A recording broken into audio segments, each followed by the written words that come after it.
This video is made possible through the generosity of a servant of Hashem who wishes to remain anonymous, who sends us his blessings to continue producing videos that spread the truth of Torah. May Almighty God shower him with abundant blessings and with success in all his endeavors. In this video, we will be discussing how the American dream is dead and buried. On November 3rd, 2020, the American dream breathed its last. It was laid to rest on January 6th, 2021. It sounds depressing, but if you have patience, you will learn that is actually a cause for celebration. You will be left at the end of this video with a lot of questions. For example, where do we go from here? What should be our focus now? What does God have in store for us? Why did God give us the presidency of Donald Trump, the most unique president in American history, if we are back to where we were under Obama? All this and more will be discussed, God willing, in the next few videos. Also of note is the fact that America's demise took place in the year 3333, from when God proclaimed the Ten Commandments on Mount Sinai. You will learn what is the significance of this number in the next video. If you wish to sponsor future videos, please email us at torahprophecies@gmail.com or look in the description below. Let's begin. The United States of America was a beautiful concept, a country run by the people, for the people, where everybody would have a voice, everybody would have the right to express themselves, everybody would have a right to vote, where the government would represent the will of the people and never interfere with their right to believe whatever they want to believe, to worship whomever they wish to worship, to express their opinion on any topic at any time. A country where its citizens would be devoted to each other and together be devoted to making this world a better place, where everybody could enjoy the freedoms and liberties that we enjoy. It was a beautiful idea, a beautiful dream, but it failed miserably. And it is clear as day that it will never succeed. It was doomed to fail. The very foundations upon which it was built caused its demise, as we shall see. Presently, we are a pretty messed up place, where the culture is dominated by those who hate half the population and deny them the right to their freedom, the right to express themselves, the right to believe whatever they want to believe. The powerful elites that control our culture deny the very humanity of those that do not embrace the narrative that they have fabricated. This sad reality is not new. It has always been that way. Those in power have always tried to force their views upon those whom they control. The Greek Hellenists, the Catholic Church when it had the power to do so, the fascists and the communists. But we always thought that America was different. Things like that could never happen in the land of the free and the home of the brave. But it did. The American dream self-destructed, not by an empire more powerful than she, not by a corrupt government which drove its citizens and with them its economy and prosperity into the ground. America's dream was laid to rest not by any outside force. Rather, the very foundations upon which she was built destroyed her. The Constitution, which grants every American the freedom to say whatever they wish, and the freedom to make unlimited amounts of money, has allowed the giant corporate media enterprise to brainwash half of our fellow citizens. It has granted our educational institutions the freedom to brainwash our youth, and it has allowed the billion-dollar corporations that control the internet to control the flow of information everybody relies on to assess reality. What I find fascinating is that this very phenomena, that the last manifestation of Edom will self-destruct, has already been extensively developed by the great Jewish mystics centuries ago, as we will elaborate upon, God willing, in future videos. This idea is reflected in the prophecies of Obadiah as well. Obadiah was the chief butler in the house of the wicked king Achav and his miserable wife Jezebel. He risked his life to save 100 prophets from the certain death at the hands of Jezebel. He was rewarded by God and given the gift of prophecy. His entire prophetic book consists of one chapter entirely about the destruction of Edom. The Talmud in Sanhedrin 39b compares this to the adage, "The tree itself provides the handle for the axe that chops it down."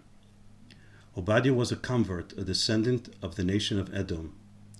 So Edom ends up producing the axe, in this case, Obadiah, whose prophecies chopped Edom down. Similarly, America's own foundational underpinnings ended up destroying her. Let's quote from the book of Obadiah. "The vision of Obadiah, this is what God the Lord said concerning Edom. See how I have made you small among the nations. You are thoroughly despised. Even if you raise your nest as high as the eagles, even if you establish it among the stars, I will bring you down from there, declares God. On that day, declares God, I will make the wise men disappear from Edom, and understanding from Mount Esau." Can there be a better description of the mindless morons that control our culture and our government? Tiny people with lots of money and power, but no wisdom. And in Jeremiah 49 we read, about Edom, God says, "Is there no wisdom left in Edom? Their children lost their minds. Their wisdom smells from rot." Let's clarify a few points. As mentioned, America was the final manifestation of the empire of Edom, the progeny of Esav, destined from his inception to oppose Jacob, as the prophet told Rebekah in Genesis 25. "Two people are in your womb, and two nations shall branch out from your insides. One nation will always oppose the other." It began with the Roman Empire, which rose to prominence over 2,000 years ago. They destroyed our holy temple in the year 70 and forced us out of our own land. They massacred 1 million Jews and sent the rest to scatter all over the Roman Empire. Rome morphed into Christian civilization, which brought upon the Jews enormous pain and misery. Christians who are interested in being educated about the dark past of Christianity can read The Anguish of the Jews by the noble Catholic priest Edward Flannery of blessed memory. Christian civilization developed into Western civilization, which produced Nazi Germany, in its day the most advanced and sophisticated among Western civilization. The other Western countries that opposed the Nazis were not paradigms of virtue either. They basically did nothing to save the Jews from the evil clutches of Hitler. This includes the United States, which at that time was not very great. There was so much anti-Semitism in America that FDR and his fellow anti-Semites at the State Department could abandon the Jews without consequence. The interested reader can read The Secret War Against the Jews by John Loftus and Mark Ahrens. In the subsequent decades, America was on its way to greatness, and Trump might have eventually gotten us there, but it was not meant to be. Now, the mighty force of Edom, which terrorized the world for centuries and then dominated the civilized world until today, has dissipated into nothingness, like a cloud of dust. America, the undisputed superpower of the civilized world since the dissolution of the Soviet Union in 1990, enjoyed a very short duration with that distinction. In just 30 years, the city on the hill, in the famous words of Robert Winthrop, penned back then in 1630, in the early dawn of the birth of our potentially great country. This noble dream, which was the cornerstone of the Reagan presidency, this great edifice, which was to shine its light upon the rest of the world, has sunk into the ground like the walls of Jericho, never to emerge again as a force to be reckoned with. Those that were seeking her demise, the Chinese, the Russians, the Iranians, cannot contain their joy over how easy it was. In fact, they did not do that much to facilitate it. We did it to ourselves. and it was meant to be, as we shall explain. Let's review the bizarre reality we find ourselves in at present. We have someone in the Oval Office who is essentially a nobody. Even those who did cast their ballot for him did not do so because of who he is, but rather because of who he was not, or because they knew that he would do the biting of his enablers on the left and implement their radical agenda.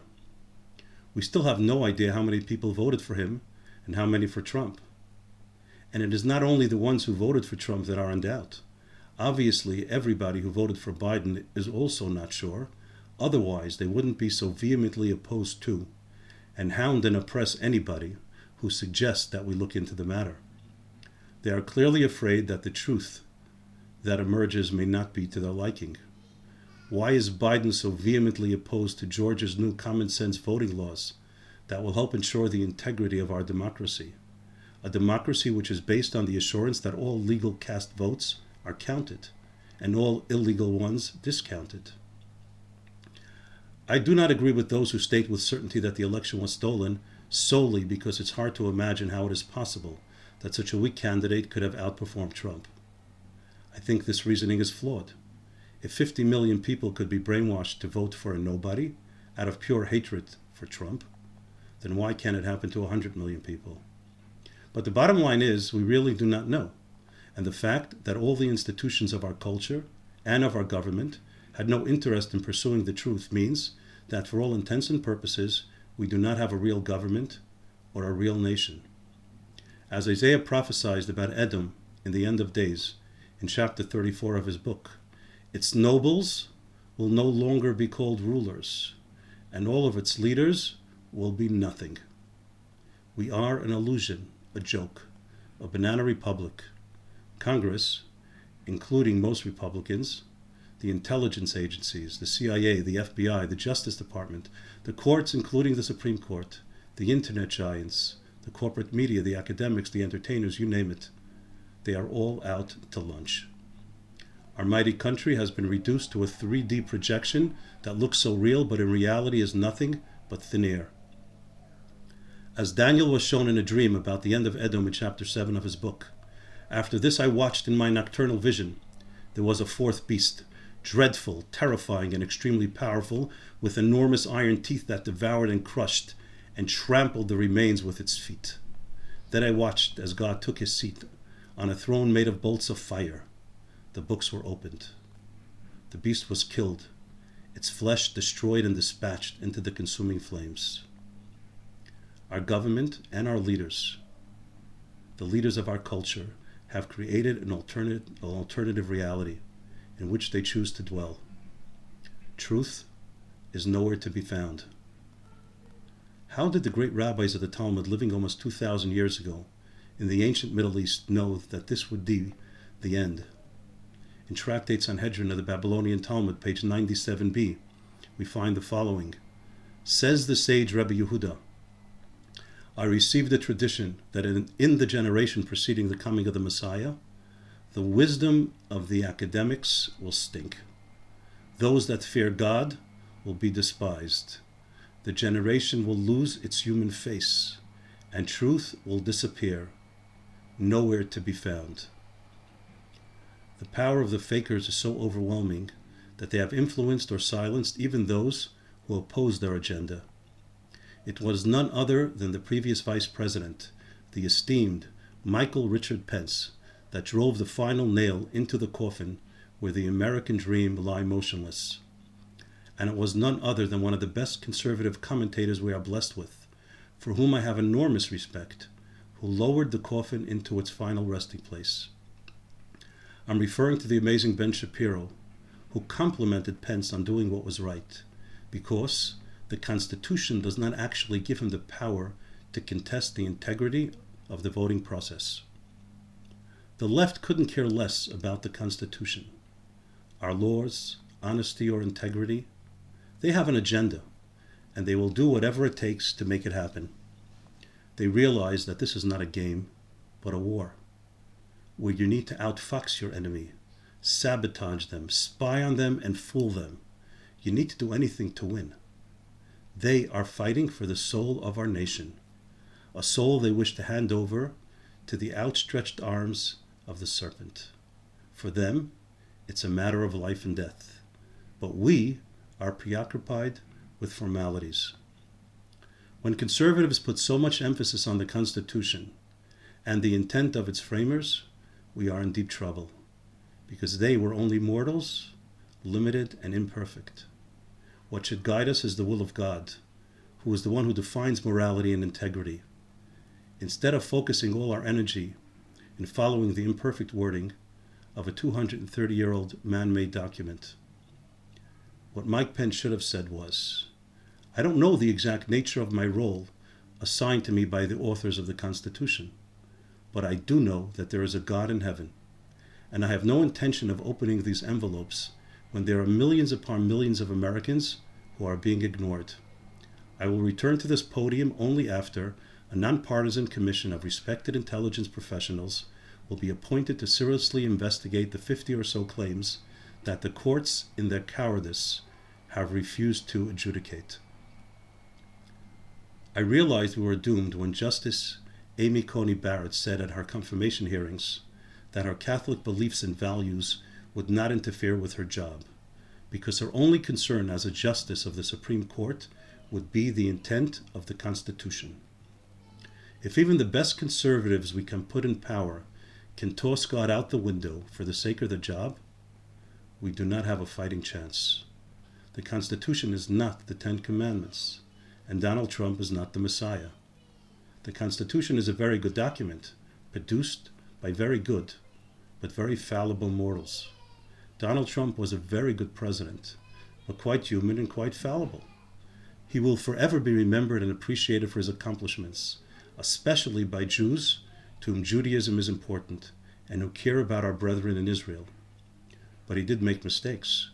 He left all the institutions controlled by the left pretty much unchanged: the media, the internet, the Justice Department, and the intelligence agencies.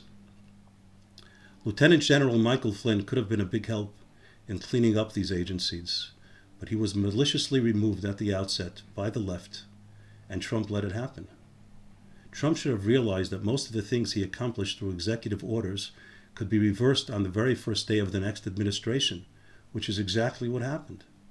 He should have realized that sanctions would do little to crush the diabolical agenda of the Iranian mullahs, and that sanctions can easily be removed by the next administration, which is exactly what is happening as we speak. He should have physically destroyed their nuclear capabilities. This was a big mistake. And now it is left to Israel, with the help of God, to do it on their own. But now is not the time to talk about his mistakes nor to judge him. He was up against enormous forces. David was able to crush Goliath because he was a man with unshakable trust in God. David said to the Palestinian, "You come to me with a spear and a sword, but I come to you with the name of the Lord of hosts, the God of the battalions of Israel that you have insulted. Today the Lord shall deliver you in my hands. I shall strike you, and I will remove your head, and offer your carcass to the birds of the sky and the beasts of the field. Then the entire earth will know that there is a God in Israel, and all this assembly shall know that not through the sword and spear does the Lord grant salvation, for the battle is the Lord's, and he shall deliver you into our hands." Samuel, Book 1, Chapter 17. Trump is a believer, like you and I, but we cannot hold a candle to the rock-solid and unshakable trust in God of the legendary King David that screams out of every chapter in the powerful book of Psalms that he wrote. But in all fairness, David had it much easier. He had one target, easily identifiable, and he was an expert sharpshooter with his slingshot, with which he had already killed many bears and lions. But Trump was surrounded on all sides by hordes of adversaries. The most powerful institutions in our country were out for his blood. Governmental and civilian Goliaths, many of them stealthily seeking his destruction. He also had no previous experience and no tools to neutralize his adversaries. He had no slingshot. He really did not have a chance. He did give it his best, and I think nobody would have done a better job, but he was doomed from the outset. Only a miracle could have saved him. But we put too much faith in our Constitution and in a mortal individual instead of putting our faith in God. And now America has lost its last chance to be a light unto the nations. It is over, and we must come to terms with it. Benjamin Aaron Shapiro, a proud religious Jew who studies the Daf Yomi. Check Wikipedia if you don't know what that is.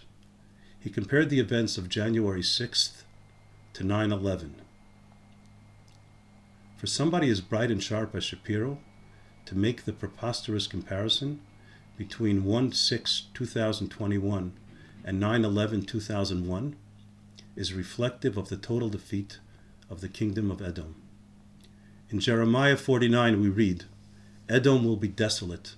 Whoever passes by will be appalled, will shriek over its wounds. It will be like the destruction of Sodom and Gomorrah, says God.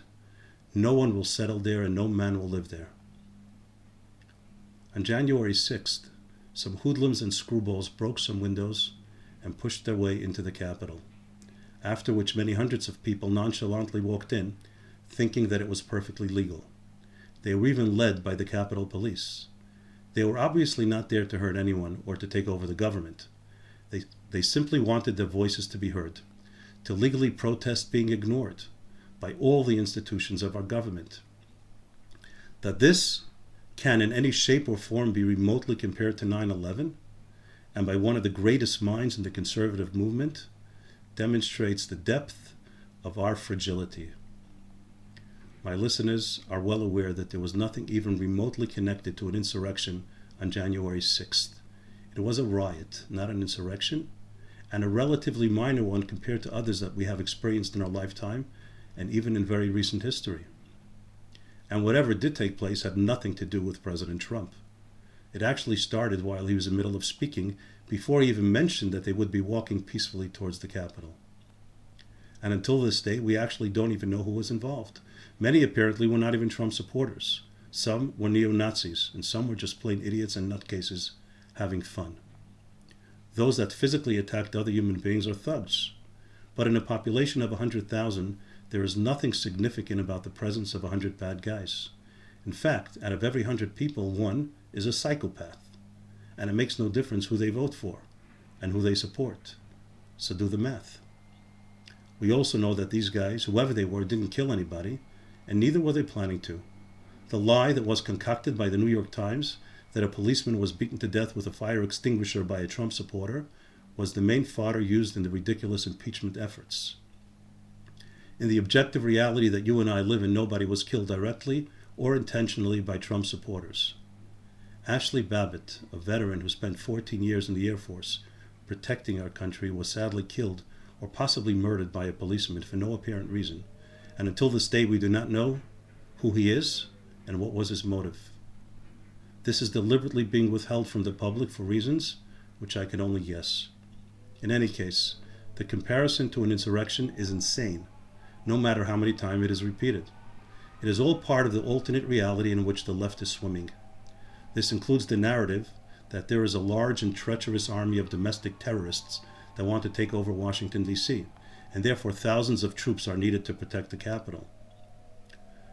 The ridiculous mantra repeated ad nauseum by the left and even many on the right, that the riot was a horrendous attack against the sacred seat of our democracy, is pure rubbish. There is nothing sacred about the Capitol building. It is a place where mostly corrupt and compromised politicians fight like children. There is no more sacredness in that building than there is in any of the scores of federal buildings ransacked by the hundreds of thousands of wild animals who burnt down hundreds of cities in response to the sad but accidental death of a black man.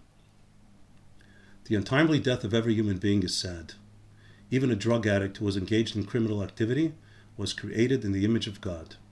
But even more tragic is the fact that the apparently accidental death of Mr. Floyd is eclipsed by the deliberate murder of thousands of black people at the hands of other black people every single year, which not only does not spark riots, does not seem to deserve any attention at all, at least to the masters of alternate reality. The Minneapolis City Council unanimously approved a $27 million settlement with the family of George Floyd. The intent appears to be to influence the jury that as far as the state is concerned, he was intentionally murdered. They have already convicted the officer even before the trial concluded. Exactly the way they do things in communist countries. They hired the best lawyers to convict the law enforcement officer that may or may not have accidentally caused Floyd's death, because they are terrified that hundreds of thousands of wild hoodlums, encouraged and incited by our current vice president, Maxine Waters, and all other retards living in La La Land, they fear that hordes of peaceful protesters will exact revenge on thousands of innocent American citizens, white as well as destroy and loot billions of dollars of other people's property, like they did last year. Is this your perception of a great and moral country? A country where lawless hoodlums call the shots? If you're hoping that the Republicans will come back with a storm in 2022 or 2024 or whenever and take back our country, I do not want to disturb your dream. Go back to sleep and go back to your dreams. The Republicans had the House and the Senate and the toughest president in recent history, yet they did nothing to make a lasting dent in the institutions that control our culture and the institutions and intelligence agencies that control our security and those that control our justice system. A grand total of 7 senators meekly protested the result of a total of 2 states. And then you had another 7 that voted to impeach Trump for doing nothing. So it's a wash.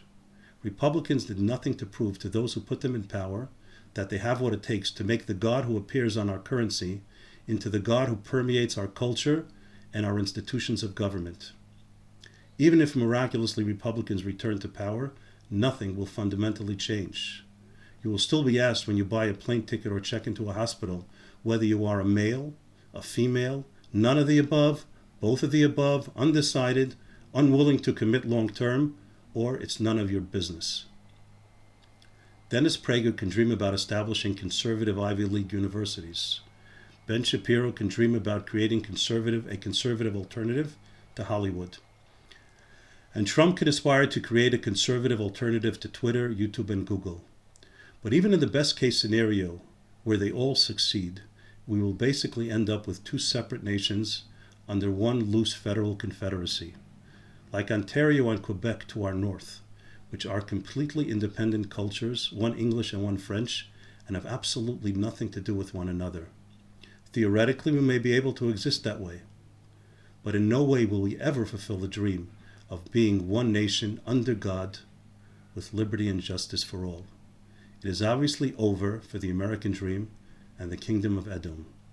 We are at the cusp of the conclusion of Nebuchadnezzar's dream, recorded in Daniel chapter 2. In his dream, there appeared an enormous statue with exceptional radiance. Its appearance was terrifying. The head of the statue was of fine gold. Its arms were of silver, its belly and thighs were of bronze, its legs were of iron, and its feet were part iron and part clay. The legs and the feet refer to the kingdom of Edom, which commenced with the Roman Empire and concluded with the United States of America. As the king looked on, Daniel continues, a stone was hewn out, not by hands, which battered the statue's feet of iron and clay, crushing them. Then the iron, clay, bronze, silver, and gold were ground up together and became like chaff of the summer threshing floors. A wind carried them off until there was no trace of them left. But the stone that battered the statue became a great mountain and filled the entire earth. Please stay tuned for our next videos. We will be discussing, with the help of God, what to expect in the upcoming exciting phases of these amazing times we are living in. Thank you for listening. Please subscribe if you haven't already done so. And please click the like icon if you like what we said. Until next time, may God be with you.